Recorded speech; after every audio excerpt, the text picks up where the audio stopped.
And we are back on the CS podcast. I'm your host, Chris Shanafel, and I'm now joined by former NFL Pro Bowl fullback Tony Richardson. Thanks for joining the show, Tony. How's it going?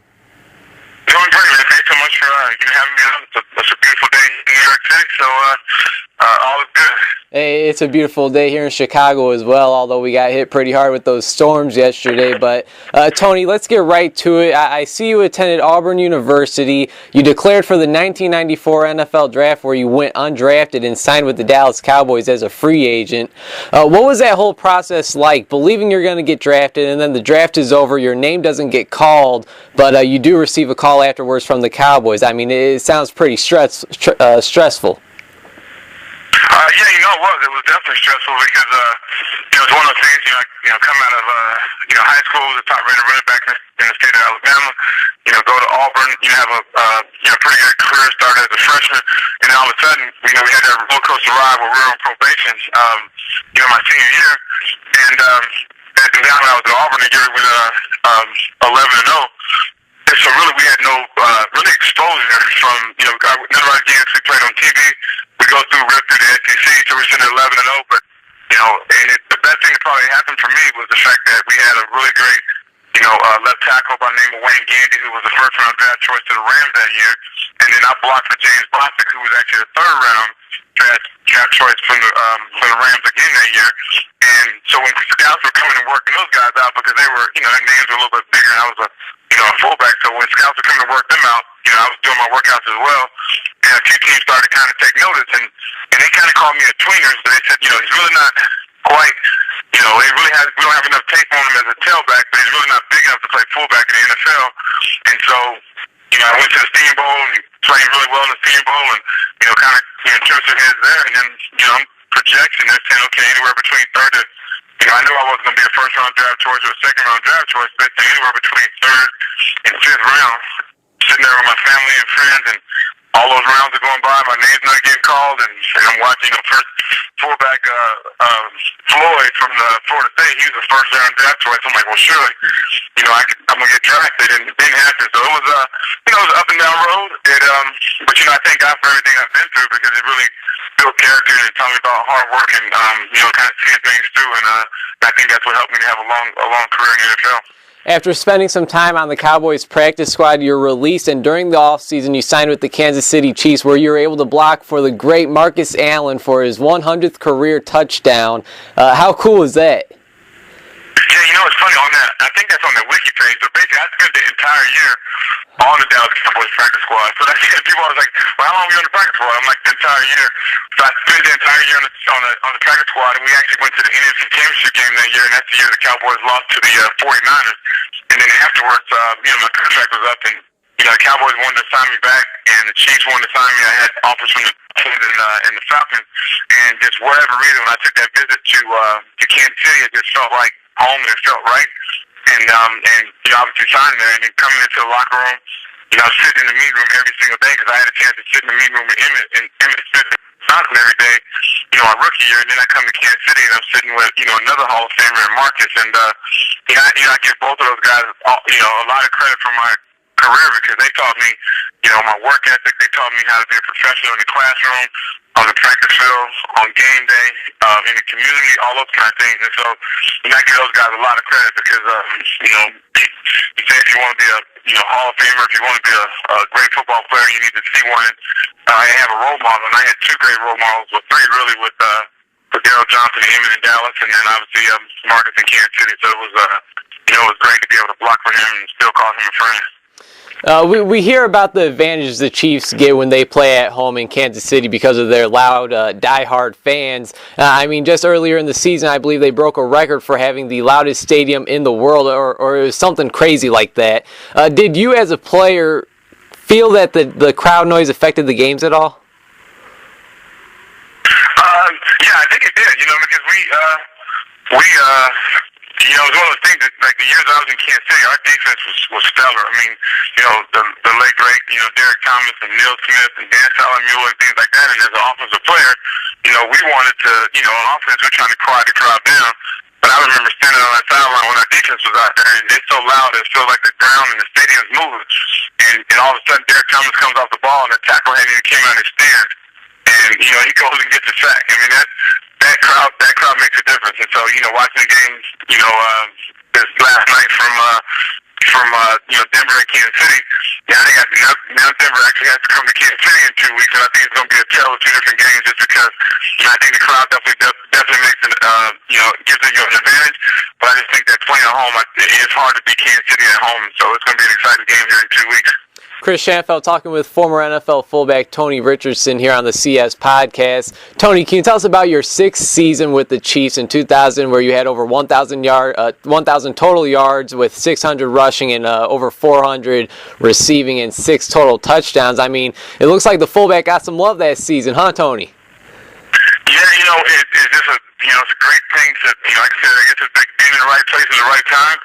And that year, and that's one thing Marcus always taught me. He's like, don't put yourself in a position where you just learn one position. So he was saying, same thing he was doing. He's like, I'm a tailback, but I always want to know what the fullback has to do. And he says, and the fullback, you should always want to know what the tailback has to do.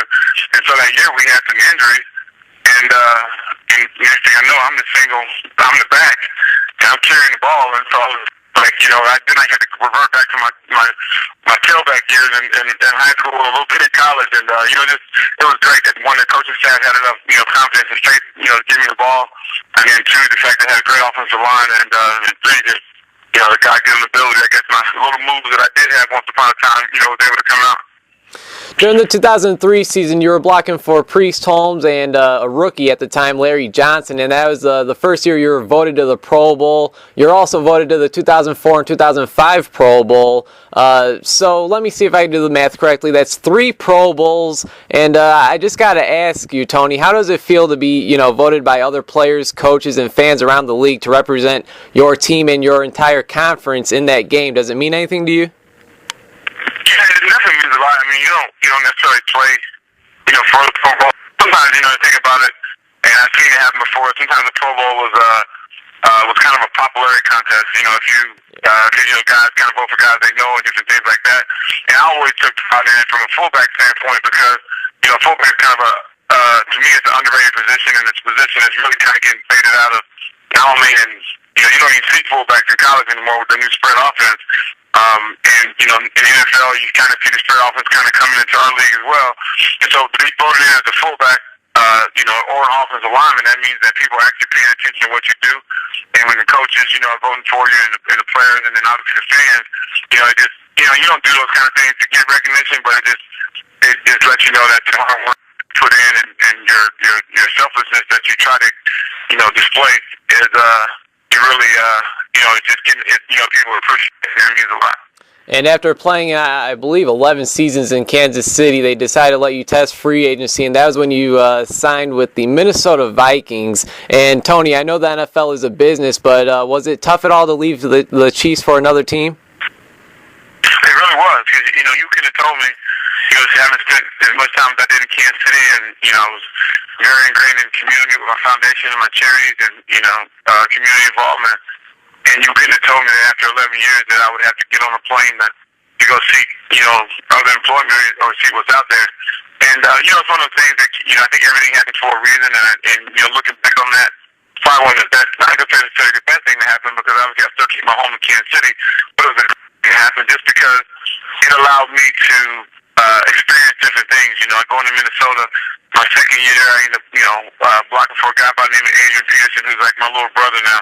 And then coming to New York, and just the business opportunities that New York provided me with, through television and things of that nature. But not only that, I had a chance to play one of the greatest quarterbacks to ever put on a uniform in Brett Favre. And so, and at that time, the Chiefs were offering me a 1-year deal, so that would have been, 1 year maybe into the front office where, I leave Kansas City and playing, 5 more seasons. And so I think everything happens for a reason, and there's no, I still keep my home in Kansas City, when I'm not working up here in New York, and I can pull up for the team, obviously just because my heart's in Kansas City. And so it's just, it's just part of the business, and you just can't take things, too personal. You already touched on it a little bit. You're also able to play with the New York Jets and play in a couple AFC Championship games. And during your NFL career, you were able to block for some of the just some great running backs, including, like we said earlier, Marcus Allen, Priest Holmes, Larry Johnson. You mentioned Adrian Peterson, and then of course in New York you blocked for guys like Thomas Jones, LaDainian Tomlinson. I know you've only been out the game for a few years now, Tony, but what are some things that Tony Richardson says when he looks back on his 17-year NFL career? The thing I look back is just the relationships, and those are the things that you can't put a price on. You throw out the names, and you don't think about those kind of things when you're currently playing because you're in the middle of it, and you don't realize it because these are your friends. And so you be around guys like Priest Holmes and Larry Johnson and all the guys you named, and AP, like I said, like my little brother now, and obviously blocked for Marcus Allen when he broke the touchdown record, and then LaDainian and all those kind of things. But then you take a step back and you get a chance to kind of look at their career. Like, man, you had a chance to be around some pretty good guys, and that's the part you got to look at and say it's pretty awesome.